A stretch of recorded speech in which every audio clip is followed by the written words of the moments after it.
All right, joining me now here on the Matthew Filipowicz Show is Dave Johnson. Dave is a senior fellow at the Campaign for America's Future, which you can find at ourfuture.org. You can also find him on Twitter at DC Johnson. Dave, thank you so much for being on the show. Thanks for having me on.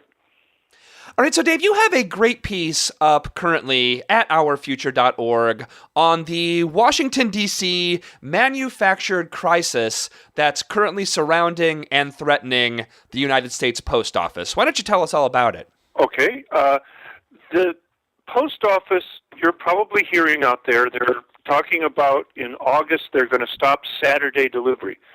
Now, this is a big deal for a lot of people outside of cities and even a lot of people in cities, because the post office is in many ways the only way that they can get things like prescriptions, their bills, their Social Security checks, various other things they might get through the mail.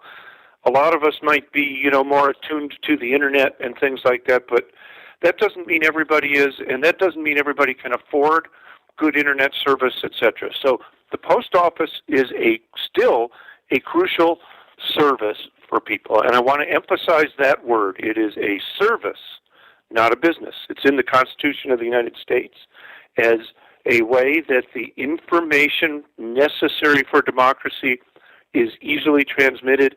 It's a service, and unlike other government services, the post office has been required to break even for some time. Now, you never hear about the Pentagon having to break even. Yeah, but the post office is. And the ways the post office is required to break even are now much more restrictive than they used to be. Because while the post office is now supposed to supposedly operate as a business, the Congress has hampered them, has hamstrung them from doing all kinds of things that they might do as a business. Now, I'm not saying that the post office should operate as a business, but if they're required to operate as a business and break even, then why did the Congress do things like tell them when they set up copying machines in the lobbies that they can't do that? Because that competes with private business. The Congress has set up a system that prevents them from raising rates as needed or lowering rates when they need to be competitive. The Congress has just put in this whole list of things that they can and can't do.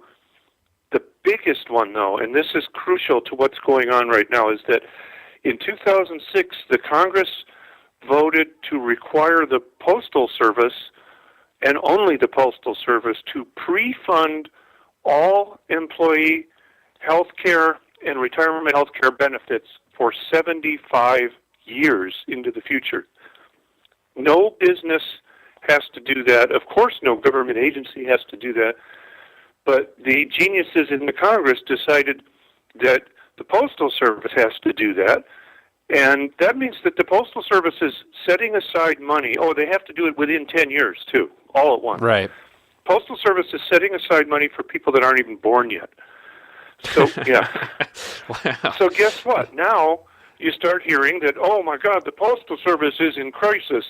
One more government agency wasting money that isn't making, et cetera, et cetera. You hear all this stuff about one more government program running out of money and all this. Okay, so it's a crisis, but it's what we're calling a manufactured crisis.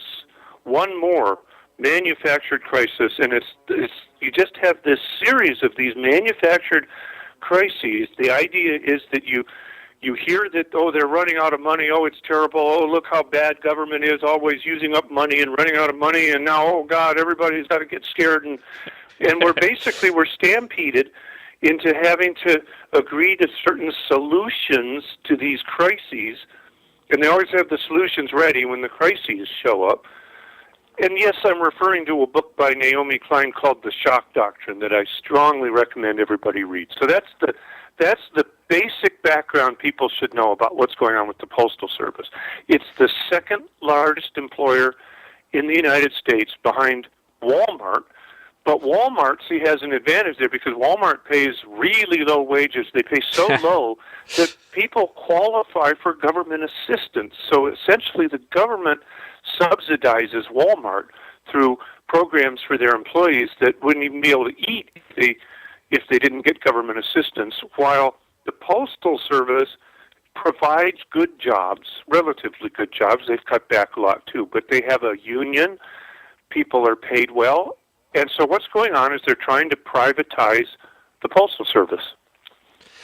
I'm talking to Dave Johnson from Campaign for America's Future. Yeah, it really is. It really is ridiculous. And one of the things that's most ridiculous about it is that despite the 75 year in the future funding aside, despite all of the other little things that the government has done to actually hamstring the post office, not allowing them to raise rates, not allowing them to have copy machines, not allowing them to do other things within the office to actually become a profitable business, despite all that, they actually are a profitable business if you don't actually count the a ridiculous and asinine 75 year in the future funding that has been foisted upon them. Exactly. And I'll tell you something. If they were doing it with that, then they'd come up with something else to make them look like they're not profitable. You can be sure, because they've done all these other things. Well, here's an example. They're supposed to be setting this money aside, saving it, but they're not allowed to put it in any investments that offer higher interest than what the government pays, which is 0.2% right now or something. There's one more example. They would have to put a lot less in if they were allowed to do what any pension fund, et cetera, is allowed to do, but they're not. So there's one more example.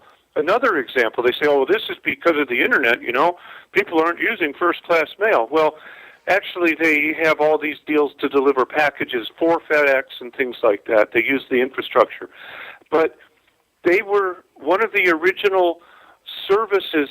They had come up with a method of certified electronic mail so that you could be sure who sent something and sure when somebody received it. They were prevented from that. They came up with an early electronic bill paying system. They were prevented from that.